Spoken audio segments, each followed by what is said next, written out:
My own son patted my hand and told me not to worry my pretty little head when he demanded my entire life savings for his new business.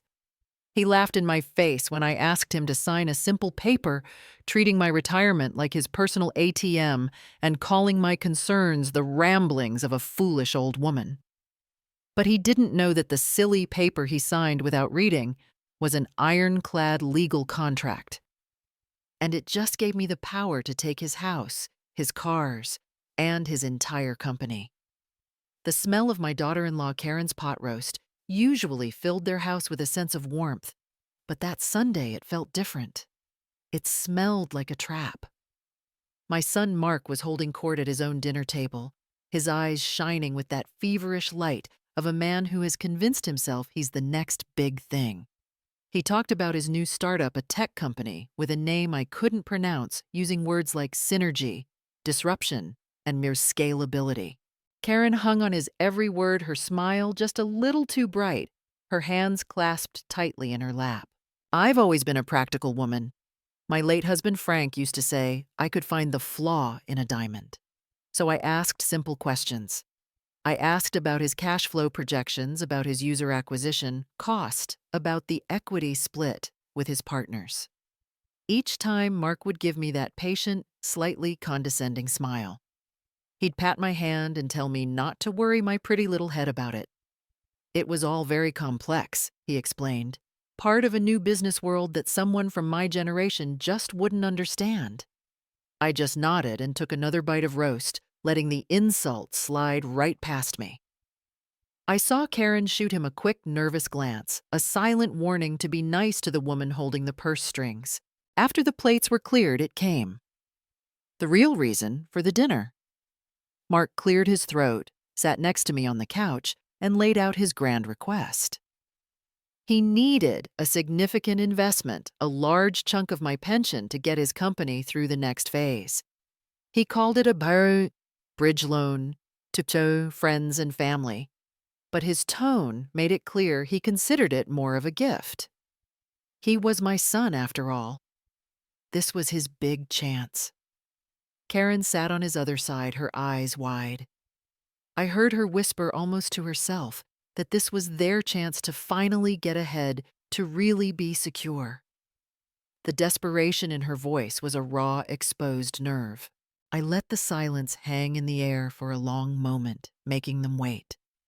I looked at my son, so full of confidence built on my money, and at his wife, whose dream house and luxury car payments I knew down to the dollar were stretching them to the breaking point.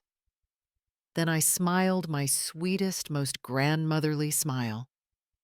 I told him of course I would help my only son. I saw the relief wash over their faces. But then I reached into my handbag and pulled out a simple manila folder. I told them it was just a little something for my own records. You know how forgetful I can get. Just a simple paper so I know where my money went. Mark chuckled, the sound dripping with condescension. He said, "Of course, Mom," and took the pen. He didn't even glance at the pages. He just scrawled his signature on the last line, laughing as he did it, as if indulging a child's silly game. He slid the folder back to me none the wiser. Later that evening, back in the quiet of my own home, the phone rang. It was my friend Carol, my oldest friend, and a retired notary public. We were in the same book club, so to speak. Her voice on the other end was crisp and professional, all business. She told me the signature was witnessed, the notary stamp was applied, and the documents were officially filed with the county clerk's office that afternoon.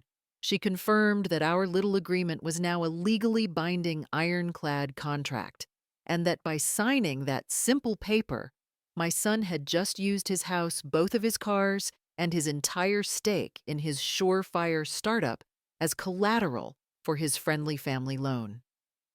For the next 30 days, a quiet peace settled over my life. The kind of quiet that precedes a storm. There were no phone calls from Mark, no updates on his grand venture, and certainly no thank you card. It was as if the transaction had never happened, and $100,000 of my hard-earned pension had simply evaporated into the ether of his ambition. It was exactly as I had expected.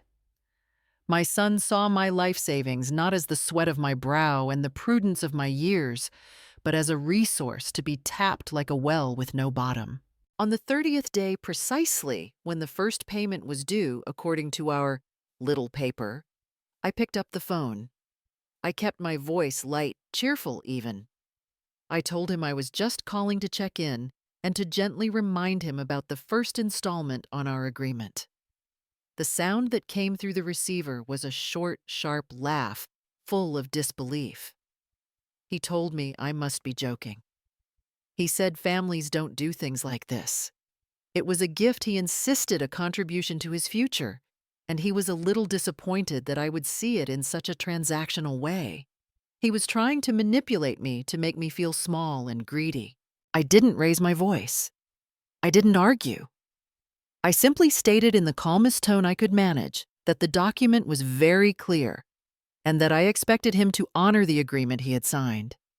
I told him I hoped he had a lovely day, and then I hung up before he could respond. That I knew was the last piece of the puzzle. I had given him the polite reminder. I had done my part. Now the professionals could do theirs. 2 days later, my phone started ringing. It was Mark. I let it go to voicemail. A few minutes later, it rang again. Karen this time. I let that go to voicemail too. Then came the text messages, a flurry of them, each more frantic than the last. I didn't need to read them to know what had happened. I could picture it perfectly. The mail carrier walking up their pristine driveway, holding not a handful of bills and flyers, but a single stiff cream-colored envelope. A certified letter from Linden & Associates, the law firm, where my late husband's best friend was still a senior partner. A letter that required a signature upon delivery, a formal acknowledgement of receipt. I listened to the first voicemail from Mark later that afternoon. His voice was tight with a confusion that was rapidly souring into anger. He said there must be some mistake, that some lawyer had sent him a ridiculous letter and that I needed to call them and clear it all up immediately. The second voicemail, left an hour later, was pure rage. He demanded to know what I thought I was playing at, how I could do this to my own son, my own family. He said I was trying to sabotage him. But the most telling part was the background noise. In that second message beneath Mark's shouting, I could hear Karen's voice, high and shrill with panic. She wasn't yelling at me. She was yelling at him. From the quiet of my living room, I could imagine the scene unfolding in their perfect mortgage-to-the-hilt house. The carefully constructed facade of the successful power couple was cracking right down the middle. His arrogance was met with her terror. His assurances that it was just a silly misunderstanding were met with her dawning realization that her husband, the business genius, had been played for a fool by his sweet old-fashioned mother. That was the real power move. It wasn't just the letter. It was the wedge I had just driven between them. The moment the blame shifted from me to him. The moment his condescension was no longer a shared joke between them, but the very reason for her fear. I closed my eyes and could just picture her, the legal document trembling in her hand, her face a mask of fury as she turned on him. I could almost hear her shriek echoing across town, a single panicked question that marked the beginning of the end for them. What exactly did you sign? The phone calls started the next day. They had clearly spent the night strategizing, and they came at me in waves. First, it was Mark, his voice thick with wounded betrayal. He told me how could I, his own mother, treat him like a stranger. He spoke of family, of love, of how this legal nonsense was tearing them apart. He was trying to wrap me in a blanket of guilt, hoping to smother my resolve. When I simply responded that the terms of our agreement were clear, the phone was handed over to Karen. Her approach was different. She was all sweetness and light, her voice dripping with condescending concern. She told me she knew I was probably just confused, that this was all a big misunderstanding. She said Mark was under so much pressure, and these silly games with lawyers were just adding to his stress. She suggested that I just call my lawyer friend and tell him to stop, and then we could all go back to being a happy family. They were treating me like a child who had thrown a tantrum and needed to be coaxed back into good behavior. Through it all, I remained calm. To every emotional plea, to every condescending suggestion, my response was the same, delivered in a quiet, even tone. I just told them that the agreement had the terms and that was all there was to it. I could feel their frustration mounting with each call. They mistook my calmness for weakness. In their minds, my refusal to yell or cry meant I was scared, uncertain, and that if they just pushed hard enough, the fragile old woman would eventually buckle. They had no idea that my calm wasn't born of fear, but of preparation. They were playing checkers, and I had been setting up a chessboard for months. A few days later, I was having coffee with David, the CPA from my book club. David is a quiet man with eyes that don't miss a thing, and he was the first person I called months ago, long before Mark ever came to me for dinner. As we sat in the warm afternoon sun, he slid a folder across the table to me. It wasn't the loan agreement. It was the report I had commissioned from him. I had him do a quiet deep dive into Mark and Karen's finances. I had a feeling things weren't as rosy as their social media posts suggested. What David found was worse than I imagined. They weren't just living beyond their means, they were drowning. There was a second mortgage on their house that I never knew about. Their credit cards were maxed out to the tune of nearly $50,000. The 2 luxury cars in their driveway had loans so large they were completely upside down on them. Mark hadn't just lost his job. He'd been burning through his severance for a year while pretending to be a high-flying consultant. The startup wasn't an investment in a brilliant future. It was a desperate last-ditch effort to plug a hole in a sinking ship. They were likely weeks away from bankruptcy when he came to me. He hadn't seen my pension as an opportunity for his dream. He saw it as his only lifeline to keep his nightmare from becoming public. He hadn't just been arrogant. He had been utterly desperate. And a desperate man I knew was a dangerous man. Looking at the numbers in that report, I felt a flicker of pity, but it was quickly extinguished by the cold reality of his disrespect. He had been willing to sink me to save himself. That report was why I called my lawyer, and it was why my little paper had been drafted with the precision of a military operation. My calmness wasn't submission. It was the complete and total confidence of someone who held all the cards. After my week of silence, the next move came from them as I knew it would. They hired a lawyer. A young man in a sharp suit whose picture on his website showed him smiling with the kind of over-caffeinated confidence that I'm sure they found reassuring. Their lawyer requested a formal meeting. They were clearly escalating, trying to intimidate me with official proceedings they believed they could control. They expected me to show up a flustered old woman who would be easily overpowered in a conference room. I declined to attend.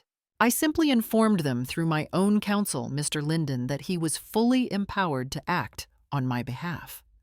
I would be available by phone if needed, but I saw no reason to be present. I imagined that news was the first small crack in their confidence. The Queen, after all, doesn't always need to cross the board herself to declare checkmate. Mr. Linden called me later that afternoon to tell me how the meeting went. His voice, usually so measured and professional, held a distinct note of satisfaction. He painted a picture for me so vivid, I felt as if I had been sitting in the corner of that mahogany-paneled room myself. He told me Mark and Karen had walked in with an air of righteous indignation, ready to defend their honor against their crazy, vindictive mother. Their lawyer had started off strong, speaking of family obligations and the emotional distress his clients were under. Then Mr. Linden, without a word, placed a set of documents in the center of the polished table. It was a thick stack. On top was the original loan agreement with Mark's arrogant signature scrawled at the bottom. Beneath that were the official time-stamped filing receipts from the county clerk's office. Beneath that, the certified report from my CPA detailing their assets. And at the very bottom, A summary of their liabilities, the second mortgage, the car loans, the maxed out credit cards, the full, unvarnished truth of their financial desperation. Mr. Linden said their lawyer picked up the main agreement and began to read. He described how the young man's confident expression slowly dissolved. It shifted from mild annoyance to confusion, then to focused stillness, and finally to a grim, tight-lipped frown. The young lawyer put the papers down, took off his glasses, and looked at his clients with an expression stripped of all bravado.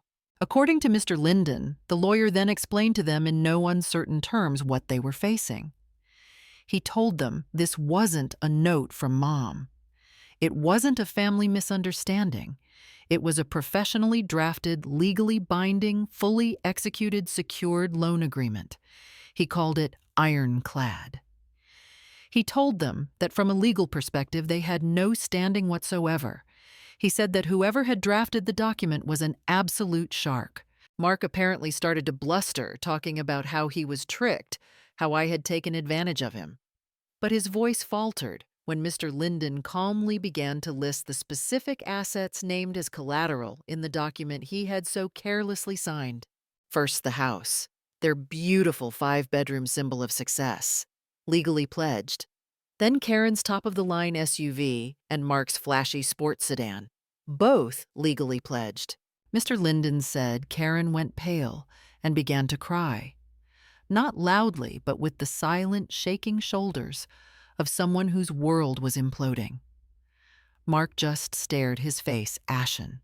The final blow came when Mr. Linden mentioned the clause they had certainly never read, the one my paralegal mind was most proud of.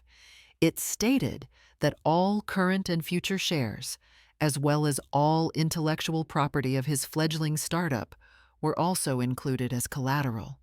The dream he was trying to fund with my money was now legally mine to seize. It was in that moment, Mr. Linden said, that they finally understood. They didn't just understand that they were going to lose their money. They understood that I had known all along. I knew about their debt. I knew about their desperation. I knew they were lying to me from the very beginning. I hadn't been a foolish old woman who stumbled into a lucky position. I had been a hunter who had calmly laid a trap, baited it with their own greed, and then simply waited for them to walk into it. The game was over. They just hadn't known it until that very second. The meeting at their lawyer's office was the checkmate, but it wasn't the end of the game. A king that is trapped must still be formally captured. The next morning I called Mr. Linden. I told him there was no need for further negotiation or delay. He was to proceed immediately with every remedy available to us under the terms of the agreement. The time for quiet warnings was over. It was time for consequences. The legal machine, once set in motion, is a swift and merciless thing. Within hours, Mr. Linden had filed a lien against their property with the county recorder. This meant they couldn't sell their house or borrow against it.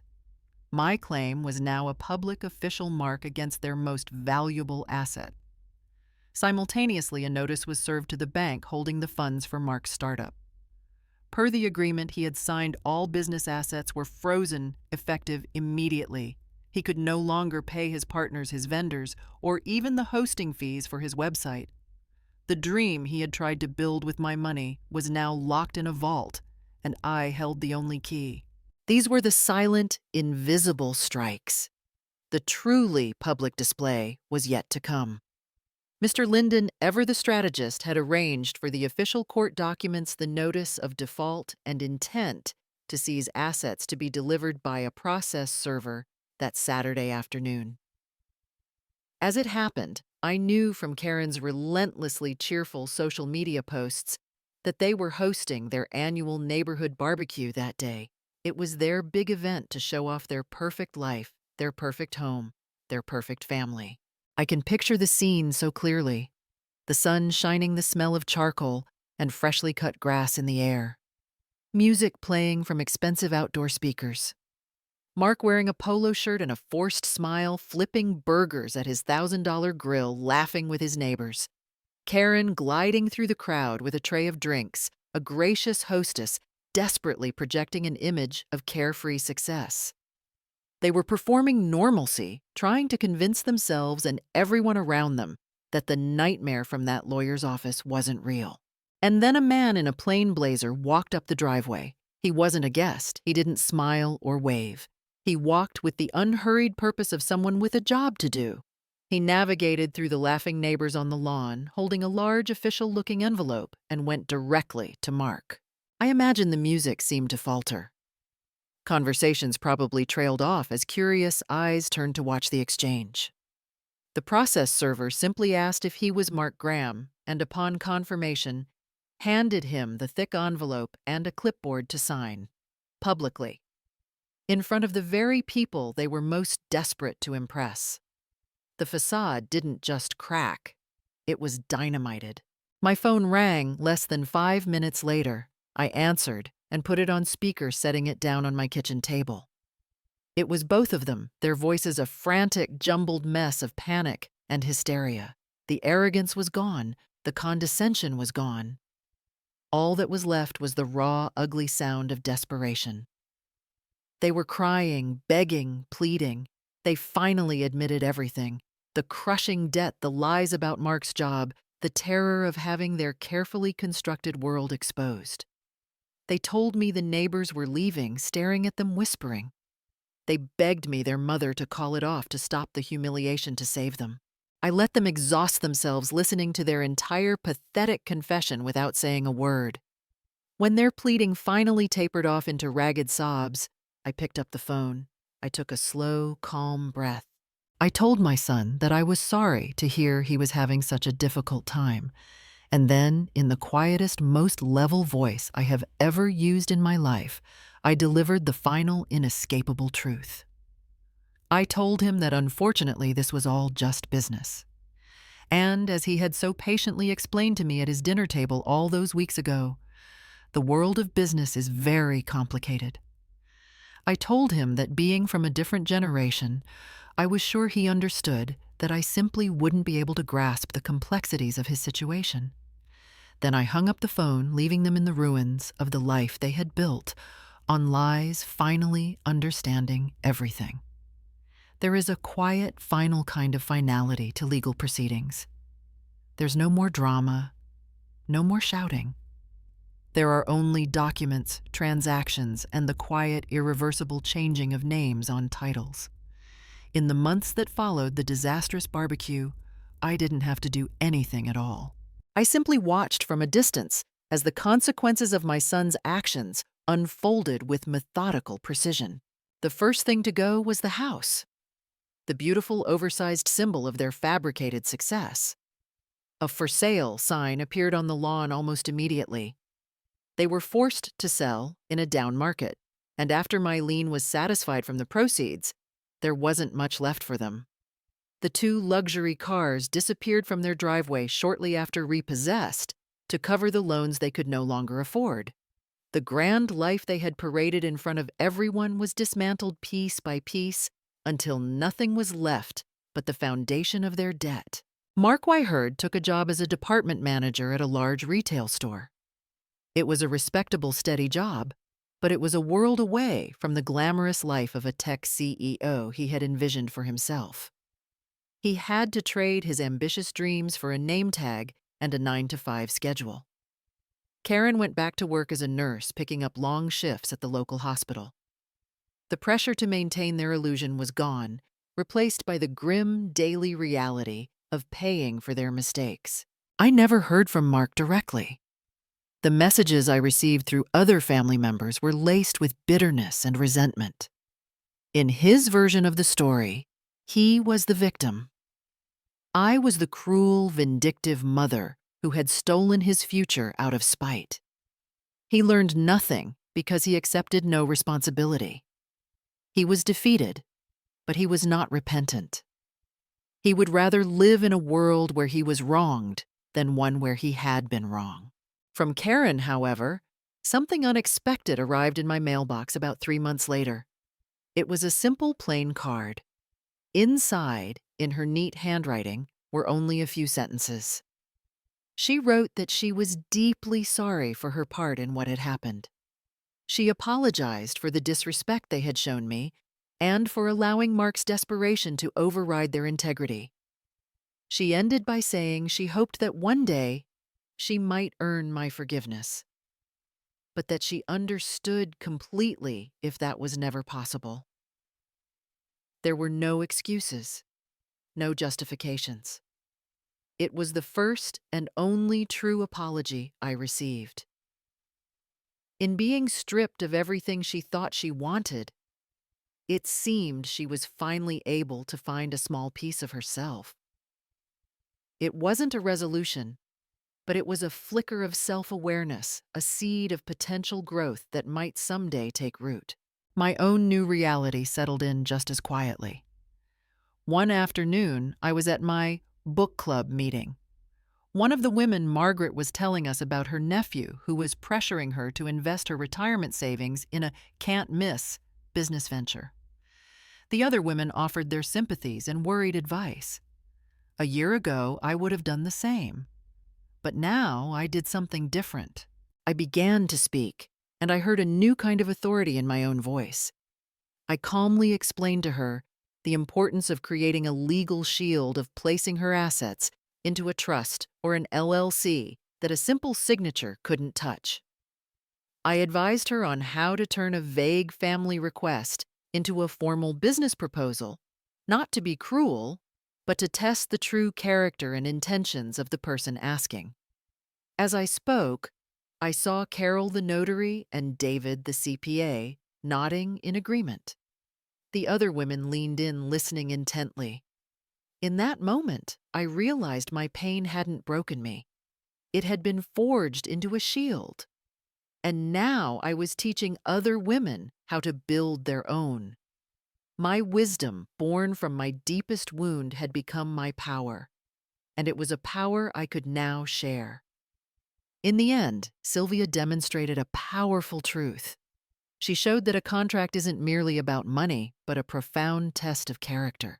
Her son had mistaken her love for a blank check and her age for weakness, a debt of disrespect she had to collect with interest.